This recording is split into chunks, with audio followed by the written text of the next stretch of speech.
capítulo 18 del libro de Segunda de Reyes tiene como título el reinado de Ezequías y dice así la palabra del Señor. En el tercer año de Oseas, hijo de la rey de Israel, comenzó a reinar Ezequías, hijo de Acaz, rey de Judá. Cuando comenzó a reinar era de 25 años y reinó en Jerusalén 29 años. El nombre de su madre fue Abi, hija de Zacarías. Verso 3 dice que hizo lo recto ante los ojos de Jehová, conforme todas las cosas que había hecho David, su padre. Me detengo un minuto aquí antes de seguir con la lectura, porque la palabra que el Señor me mostraba a través de este pasaje de las Escrituras era comenzar a ver la característica de una persona de fe, de un hombre de fe. ¿Qué es lo que nosotros estamos procurando en estos días? Es desarrollar un carácter y una personalidad de fe, porque sin fe es imposible agradar a Dios. Amén, hermanos. ¿Cuántos estamos de acuerdo con esto? Entonces vamos a mirar por un momento la vida de este muchacho, Ezequías, que comenzó a reinar a los 25 años. Sabe que en la monarquía antigua moría el padre y el hijo sucedía en el reinado. Pero cuando leo estos 3 versículos primero, me entró la primera confusión. Porque dice la Escritura en el verso 18, al final, que comenzó, versículo 1, a reinar Ezequías, hijo de quién, dígalo fuerte, de Acaz, hijo de Acaz, rey de Judá. Cuando leo el verso 3, dice, hizo lo recto Ezequías ante los ojos de Jehová, conforme a todas las cosas que había hecho David, su padre. Y digo, ¿cómo puede ser que Ezequías tenía 2 padres? Ezequías no tenía 2 padres. ¿Quién era el padre? Esta es la primera marca y muestra que nosotros podemos mirar y meditar para mirar la característica de un hombre de fe. Cuando yo miro en el primer versículo y miro la historia de Acaz, su padre biológico, natural, solo basta mirar el capítulo anterior, 2 capítulos anteriores, donde cuenta la historia del libro de los reyes del rey Acaz, el padre de Ezequías, lo más perverso, lo más malo, lo más desobediente. Un hombre que vivió en contra de todos los principios de la palabra del Señor. No guardó los estatutos, no guardó los mandamientos. Deterioró el reinado de Judá. Levantó a los ídolos falsos. Hizo pasar a sus hijos por fuego.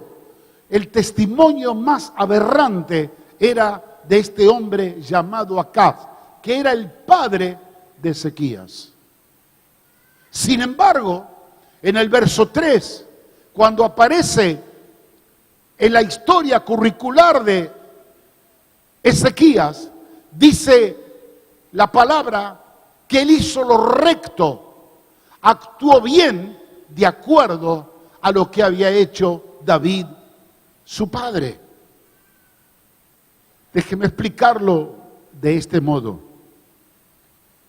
Un hombre de fe como Ezequías es el hombre que se determina y elige quién quiere ser y qué herencia familiar va a tomar. Su padre natural y biológico, que había hecho todo lo malo, que marcó en la vida de él y de su familia el testimonio más nefasto, constituyéndose en su corrupción y perversidad, un idólatra, donde el Señor tuvo que cortarlo de raíz. Este hombre Ezequías, aún siendo muy joven, no se dejó influenciar por la vida de mal ejemplo que su padre le había dado. Cualquier persona que comienza a andar torcido, medio chueco y tiene problemas, y dice, bueno, yo me crié así en el ámbito de mi casa, de mi familia, mi abuelo era así, mi padre era así, y yo voy a ser de la misma manera. Se determina y se predispone a seguir un poco la secuencia natural del pecado herencial de su casa. Pero Ezequías, que era un hombre de fe, él se determinó a vivir una vida diferente. Si hay un Dios en los cielos, y el Dios de los cielos ha llamado al pueblo al cual pertenezco, a Judá, para ser el pueblo de la heredad divina del cielo, en el árbol genealógico de mi familia, tiene que haber alguien que sea diferente a mi padre. Comenzó a investigar toda la secuela familiar hasta que se dio cuenta que él era descendiente de David. El rey David, ese hombre de acuerdo al corazón de Dios. Y este hombre de fe dijo, aunque yo estoy contaminado por el testimonio de mi padre, aunque yo ahora me toca tomar el gobierno que deja mi padre, una nación arruinada, idólatra, un estado de corrupción, problemas de todo tipo, y él sin ningún tipo de experiencia, porque era un hombre joven, podría haber dicho naturalmente, bueno, yo hago lo mismo, total, antes hacían igual y mañana seguirán haciendo de la misma manera. Se paró firme y dijo, mi padre no es digno que yo lleve su nombre adelante en el gobierno que Dios me ha puesto.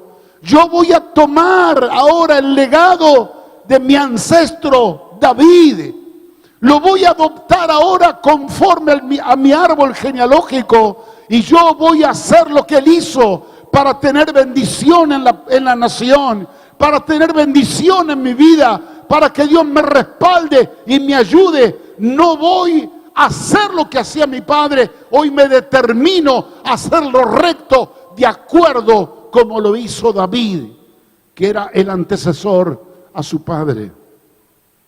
Y esta característica a mí me impresionó enormemente, porque él bajo ningún punto de vista permitió que este modelo perverso, este mal modelo y mal ejemplo de su padre, viniera a opacar la vida de él presente y la vida futura. Cuando él supo personalmente de que él tenía un legado en su familia, del cual era más importante, más glorioso de lo que le había dejado su padre, él se remitió directamente a ese linaje bendito que le daba David. Cambió su identidad, cambió su ADN, cambió su herencia y dijo, muchos están esperando que yo sea como mi padre y mantenga los roles y los códigos de mi padre. No, yo quiero que mi nación sea prosperada, que mi vida sea prosperada. Me voy a remitir al mejor y al modelo del mejor ejemplo que ha tenido la historia de nuestra nación cuando mi antepasado David era el rey. Y esto a mí enormemente me ha impactado, pero yo quiero que por favor mire de qué manera él actúa, porque dice que hizo lo recto ante los ojos de Jehová. Quiero que miremos un pasaje, no saque su dedito, su marca de aquí, porque volvemos, pero voy a leer unos versículos en Segunda Crónica, capítulo 29. Mire lo que dice la palabra, Segunda Crónica 29, del versículo 13 en adelante. En el primer año de su reinado, en el mes primero, abrió las puertas de la casa de Jehová y las reparó. Está hablando del reinado de Ezequías. E hizo venir a los sacerdotes y levitas y los reunió en la plaza oriental. Y les dijo: oídme, levitas, santificaos ahora, santificad la casa de Jehová Dios de vuestros padres, y sacad del santuario la inmundicia, porque nuestros padres se han rebelado y han hecho lo malo ante los ojos de Jehová nuestro Dios, porque le dejaron y apartaron su rostro del tabernáculo de Jehová y le volvieron las espaldas. Y aún cerraron las puertas del pórtico y apagaron las lámparas, no quemaron incienso, ni sacrificaron holocausto en el santuario de Dios de Israel. Por tanto, la ira de Jehová ha venido sobre Judá y Jerusalén y los ha entregado a turbación y execración y escarnio, como veis vosotros con vuestros ojos. Y aquí nuestros padres han caído espada, y nuestros hijos y nuestras hijas y nuestras mujeres fueron llevados cautivos por esto. Ahora pues yo he determinado, dice Ezequías, ahora pues yo he determinado hacer pacto con Jehová, el Dios de Israel, para que aparte de nosotros el ardor de su ira. La casa de Dios había sido abandonada. Había entrado la corrupción, la idolatría. La primera cosa que hizo, comenzó bien espiritualmente. Limpiemos el templo, saquemos la inmundicia. El primer sacrificio que se hizo fue el que llevó el rey como modelo y ejemplo. Fue adorar a Dios, puso a los sacerdotes, puso a los levitas para adorar a Dios, para enseñar la palabra. ¿Por qué? Porque yo me determiné, dijo Ezequías, a hacer pacto con Jehová, el Dios de Israel, para que aparte de nosotros el ardor de su ira. El mal que había venido sobre todo el pueblo de Dios, el mal que estaba padeciendo todas las familias de Judá y de Israel, era provocado por la desobediencia de un hombre que era llamado a liderar y a traer la presencia de Dios a la nación. Sin embargo, le abrió la puerta a toda la idolatría, a todo pecado, a toda inmoralidad y corrupción. Pero aquí se levanta Ezequías, determinado a producir un cambio y una transformación para su vida y para su familia. Y la determinación primaria que él toma, no solo que él hace pacto con Dios de revertir la situación, le dice a Dios: no me voy a reflejar en el modelo de mi padre, acá me voy a reflejar en el modelo de David, mi padre anterior.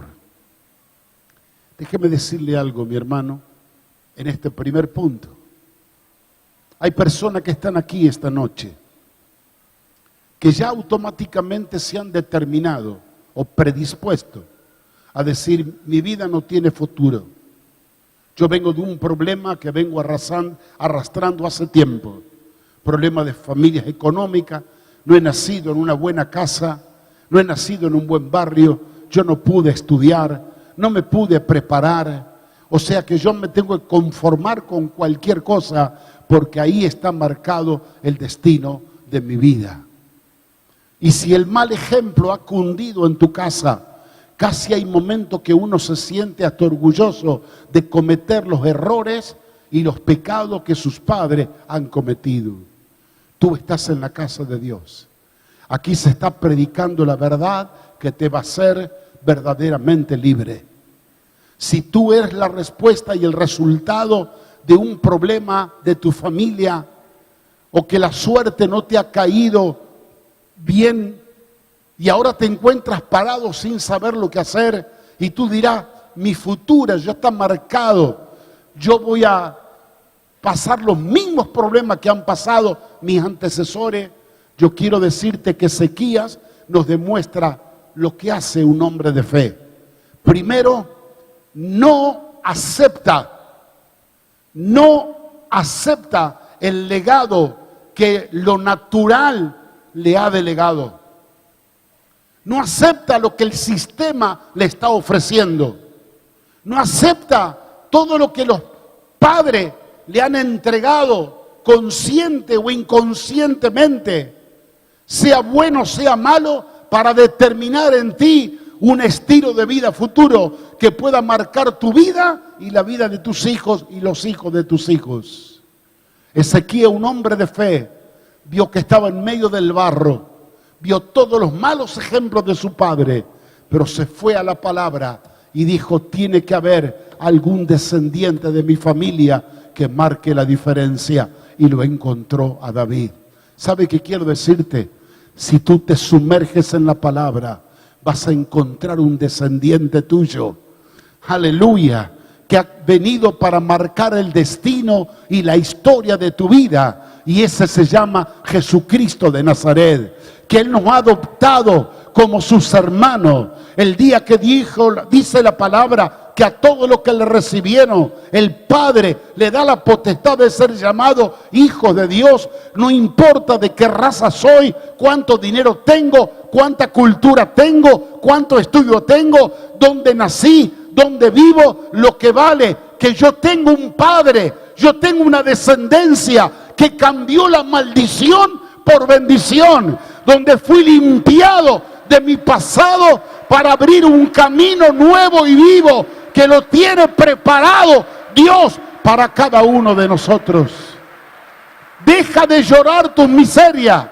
Un hombre de fe como Ezequías no se encuentra en ningún momento llorando, lamentándose por el mal que le había dejado su padre. Comenzó a hacer pacto en privado con Dios y dijo, yo esto lo voy a cambiar. Y no trajo a ningún instructor economista de la última hora para poder traer una restauración a la nación. No, lo primero que hizo, se fue a limpiar el templo. Al lugar donde habían abandonado a Dios, donde habían dado las espaldas, limpiaron el lugar, comenzaron a adorar a Dios, a ofrecerle sacrificio. Y dijo Ezequías, el primero que quiero ofrecer sacrificio en esta nueva era, voy a ser yo. Y él trajo su sacrificio de alabanza a Dios, y a partir de él todo el pueblo comenzó a seguirlo. Mi amado hermano, Ezequías, por ser un hombre de fe, se determinó a renunciar a todo el legado de su padre y se determinó a tomar todo el legado que David, su antecesor padre, le había dejado a la familia. Que su propio padre acá no lo tomó, pero que él lo tomó. Hoy te digo a ti en el nombre de Jesús, deja de mirar a tu padre y a tu abuela y a tu abuelo. Deja de mirar la ciudad y el pueblo donde naciste y lo que has conseguido hasta ahora a través de las vías naturales.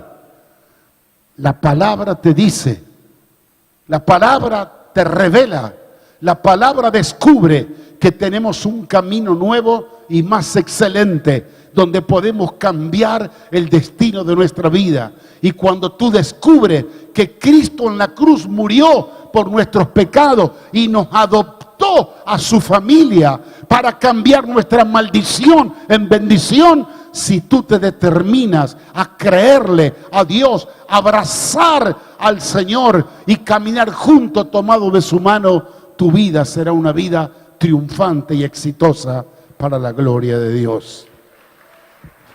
Aleluya. Mire lo que dice el versículo 5, el versículo 4, está resumido todo lo que leímos en el capítulo anterior. Dice que Él quitó los lugares altos quebró las imágenes, cortó los símbolos de acera, hizo pedazo aún hasta la serpiente de bronce que Moisés había levantado, porque hasta ese momento le adoraban. Él limpió todo signo de idolatría. Segundo, dice el versículo 5, mire qué hermoso versículo. Dice, en Jehová Dios de Israel puso su esperanza. Ni después, ni antes de él hubo otro como entre todos los reyes de Judá.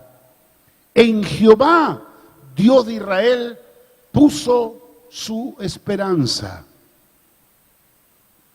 ¿Por qué puso la esperanza en el Dios de Israel? Porque él no tenía nada en la cual confiar. Todo lo que le había dejado su padre era un desastre. Lo único que podía él remontarse a la historia de sus ancestros, en este caso David, y él toma el modelo, el ejemplo, y por la fe, él se toma esa cobertura espiritual de David su padre. Pero él sabía que el Dios que había bendecido, levantado y prosperado a David, era el Dios que iba a hacer algo con él. No podía de otra manera sino poner su esperanza y su confianza en Dios.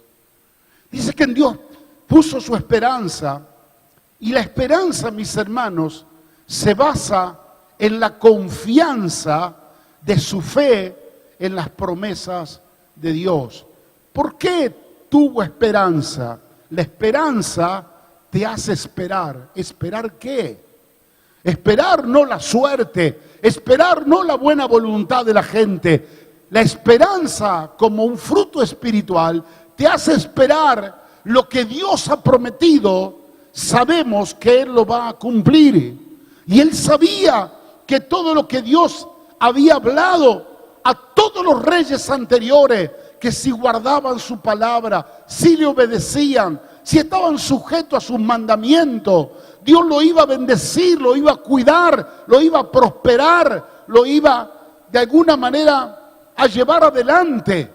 Pero si se apartaban de los mandamientos y le daban las espaldas a Dios, iban a tener problemas. Entonces él puso su esperanza en el Dios que había dado promesas maravillosas, y él sabía que esas promesas se iban a cumplir. Déjame decirte algo con respecto a esto. Nosotros somos un pueblo de esperanza.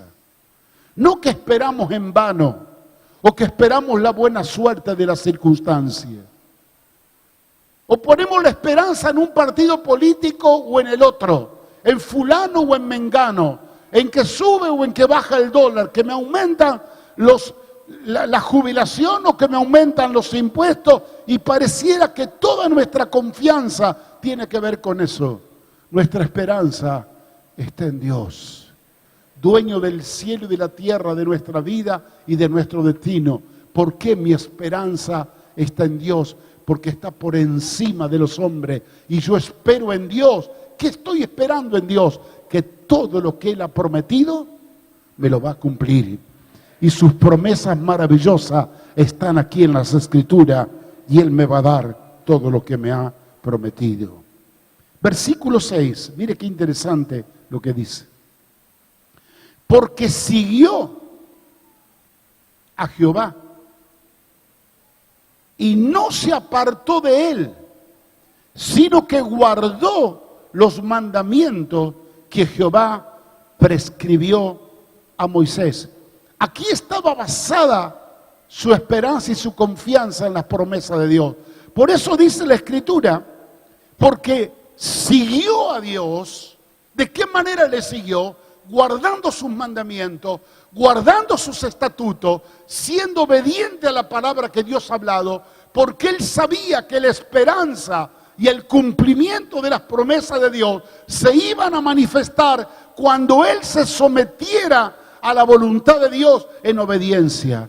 Por eso dice la palabra que él tenía esperanza, tenía confianza en la promesa, porque él había tomado la determinación de seguir a Dios y no apartarse ni a diestra ni a siniestra de todo lo que el Señor había hablado. Ahora, déjeme decirle algo y me detengo un minuto aquí antes de continuar. Lo que habrá padecido este muchacho, 25 años, un pueblo desenfrenado, alocado en la idolatría, en la corrupción, en la inmoralidad, y se levanta un muchacho joven, 25 años, y el hombre se para en contra de todo eso y comienza a declarar y a proclamar: nos vamos a volver a Dios, nos vamos a volver a la palabra, vamos a borrar y sacar toda esta inmundicia del templo, vamos a sacar todas las imágenes y todos los dioses paganos. ¿Sabe lo que ir en contra de la cultura? Una cultura que estaba arraigada tanto en el pueblo, y que venga un muchacho joven sin experiencia a querer patear el tablero y hacer todo lo contrario. Un hombre de fe, cuando cree, cuando se aferra a la palabra y a la promesa, va adelante y no tiene temor a nada, porque está confiado en el Dios que ha puesto su esperanza y sabe que Dios lo va a respaldar en todo. Aleluya.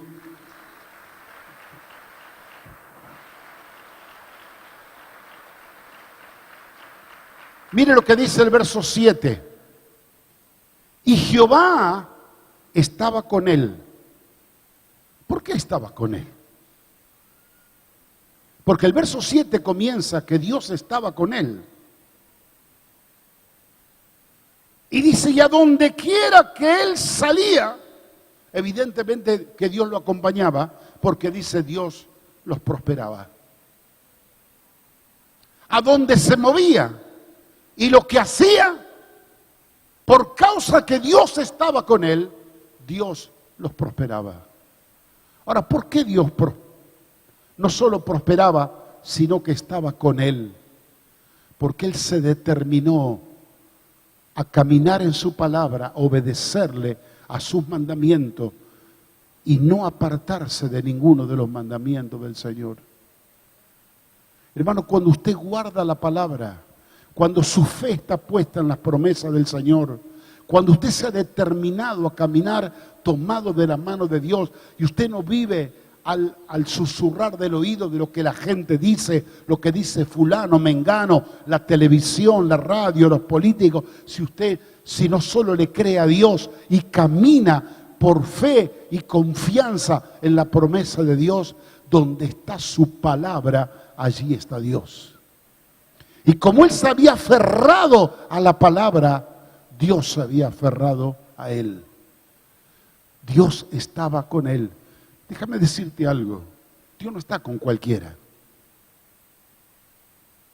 Es probable que yo sea un desordenado, que haga de mi vida lo que quiero, que no tengo en cuenta la palabra de Dios y yo venga a la iglesia, digo, hermano, oren por mí para que el Señor esté conmigo y me acompañe. Mire, las oraciones de todos ustedes no van a hacer absolutamente nada, porque yo no me he determinado a caminar en obediencia a la palabra. Pero en el momento que yo, como dice el pasaje anterior que hemos leído en Crónica, que él hizo pacto y se determinó a obedecerle a Dios, dijo, yo con este voy a caminar. Con este voy a caminar. A este no lo voy a dejar, ni tampoco lo voy a abandonar.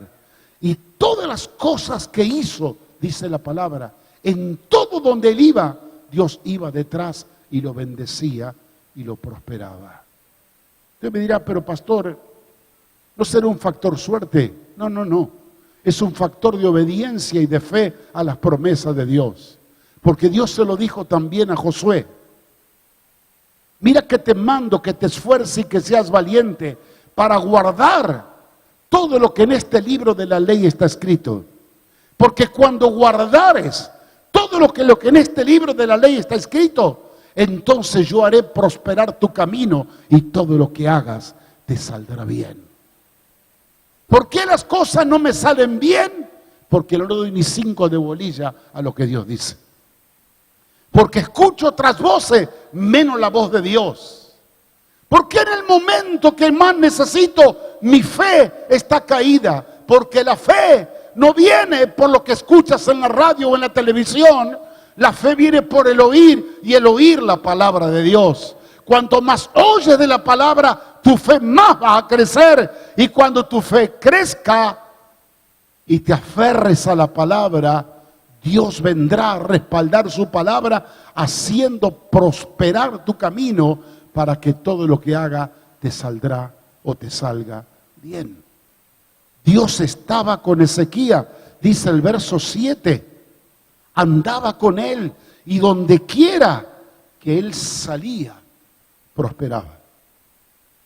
Sin tener experiencia, sin tener conocimiento, sin tener algunos gurúes de turno que lo acompañaban, todo lo que él hacía le salía bien por el respaldo de la palabra del Señor. Mire otra característica más de Ezequías que a mí me impactó.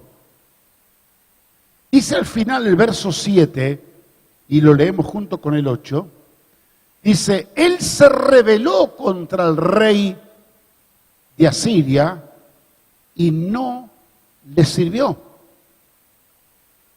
Dice que se rebeló contra el rey de Asiria y no lo sirvió. En otras palabras, no aceptó la imposición de los poderosos que querían someterlo, porque así se manejaban en la antigüedad. Hoy se manejan del mismo modo, pero con otros elementos más sofisticados. Antes venían y los subyugaban, lo metían prisionero, los llevaban cautivo y los sometían. Pero él sabía que tenía el favor de Dios, sabía que Dios estaba con él porque todo lo que hacía prosperaba.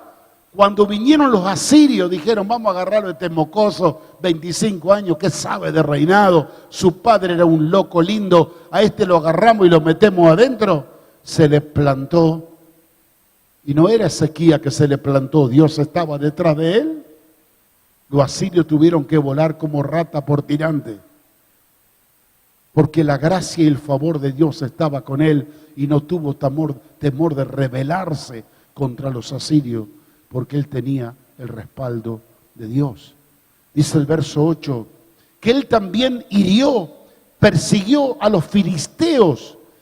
Eran los enemigos, archienemigos poderosos del pueblo de Dios por toda la vida. No solo que él le hizo frente, él los persiguió, los hirió y los derrotó muchísimas veces. ¿Por qué? Porque Dios estaba con él. Y cuando Dios está con nosotros, su mano poderosa nos va a respaldar en todo lo que nosotros hagamos. Un hombre de fe, un hombre que tomó el desafío más grande en su vida y se atrevió a creerle al Señor, y el Señor le dio no solamente su respaldo divino, le dio grandísimas victorias, que llegó a ser uno de los reyes más famosos de Judá. Como dice aquí la palabra, no hubo otro rey en Judá como lo hubo en ese tiempo. ¿Quién era él? Un pobre muchacho que recibe un paquete de una nación totalmente arruinada, una heredad que nadie la quería tomar, porque su destino era de corto tiempo, preparado para un fracaso rotundo. Pero el día que él se determinó a cambiar su identidad, lo que tengo en mi corazón, lo que estoy creyendo, no me lo refleja la vida de mi padre acá. Lo que yo creo, lo que a mí me identifica, con lo cual me siento totalmente identificado, no es con el corazón de mi padre natural, que es Acaz, sino con el corazón de mi padre David.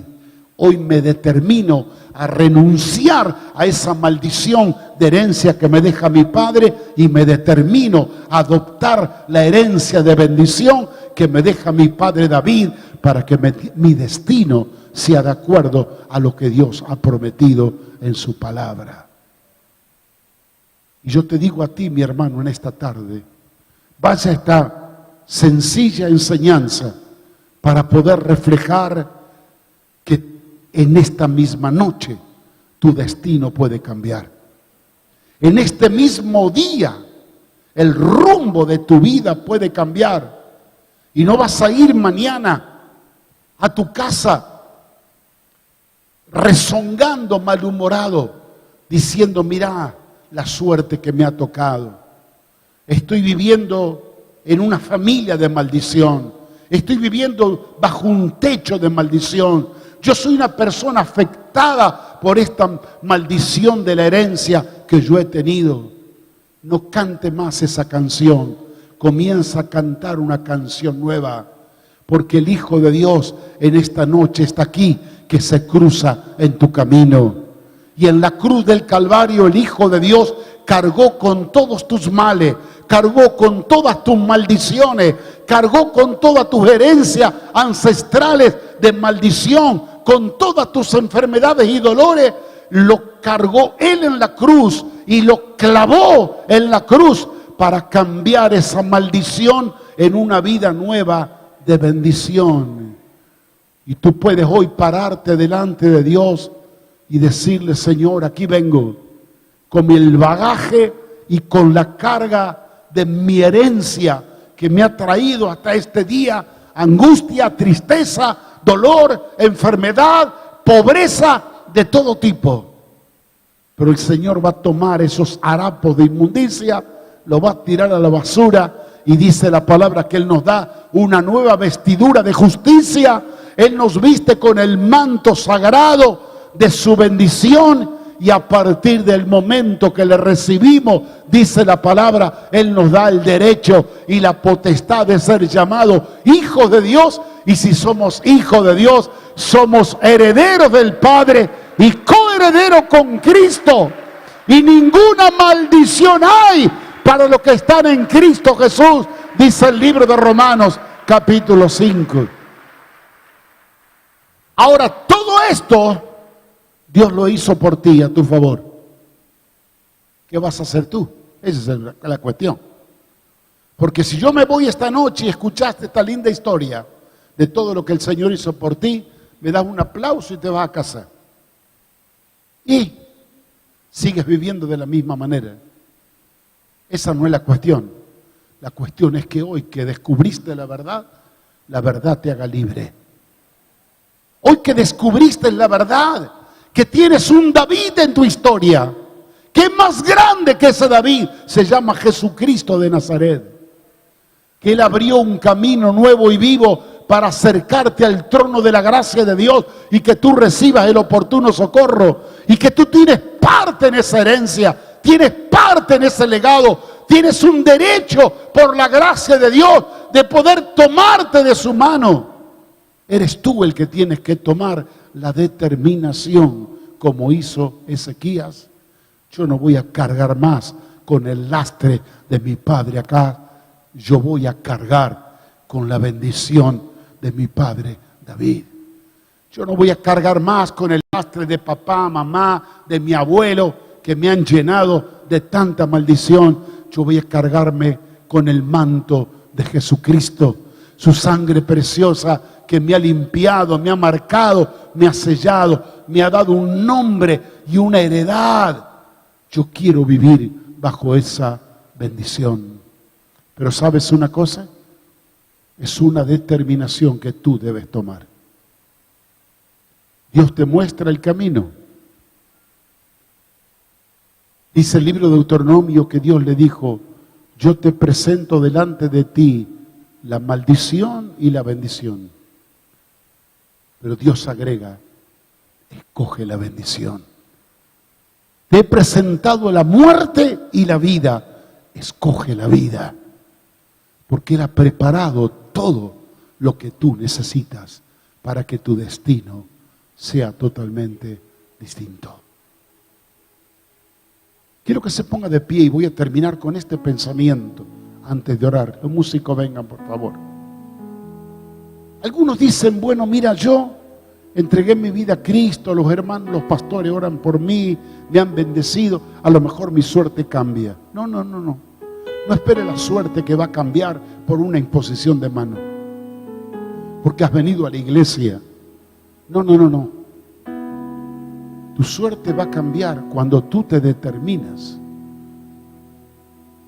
que por la fe le estás creyendo a Dios y tú con tus labios le estás confesando que estás renunciando a una herencia de maldición y estás aceptando por la fe la herencia de bendición que Él ha traído sobre ti. ¿Sabe, mi hermano? Yo no quiero que pase esta noche. No quiero que mañana sigas sufriendo los dolores y las angustias y las tristezas que vienes arrastrando. Hoy tu vida va a cambiar. Y cuando la vida tuya cambie, porque has cambiado de legado, has cambiado el destino, tu HD, tu sangre ha cambiado. Cuando ha cambiado tu personalidad en cuanto a la marca de tu identidad, la bendición va a correr como un río en todo lo que hagas, en tu familia, en tus hijos, en los hijos de tus hijos. Serás una puerta de bendición para los demás. Pastor, ¿qué puedo hacer? Una sola cosa. Rinde tu vida al Señor en esta noche y decirle al Señor, tal cual estoy, yo me rindo a ti. Tú conoces más que yo mismo mi pasado, mi familia, mi herencia, tú conoces más que yo. Quiero que me saques de mis hombros esta mochila cargada, pesada, y que me la alivianes, echándome tu manto, el manto de bendición, para vivir una vida nueva, totalmente transformada y cambiada por tu poder. Es donde las promesas de Dios se hacen reales para todos aquellos que están en Cristo. Y de ahora en adelante, yo no voy a esperar más maldición, no voy a esperar más maldición, enfermedad, muerte, dolor. Solo voy a esperar la bendición que enriquece y que no añade tristeza con ella. Mientras los hermanos cantan un coro, yo quiero hacer una invitación en esta noche. Voy a abrir el altar por 5 minutos, 10 minutos. Si hay alguna persona que en su corazón está diciendo, pastor, usted habló para mí esta noche. Yo quiero sacarme esta mochila de encima. Quiero borrar el pasado histórico de mi familia. Quiero ser como Ezequías, que no se quedó ligado a su padre y a lo que heredó de su padre. Yo quiero la bendición que viene de Cristo, mi herencia perfecta. Venga aquí al altar, como ya han venido algunas madres jóvenes, algunas señoras, señoritas, muchachos.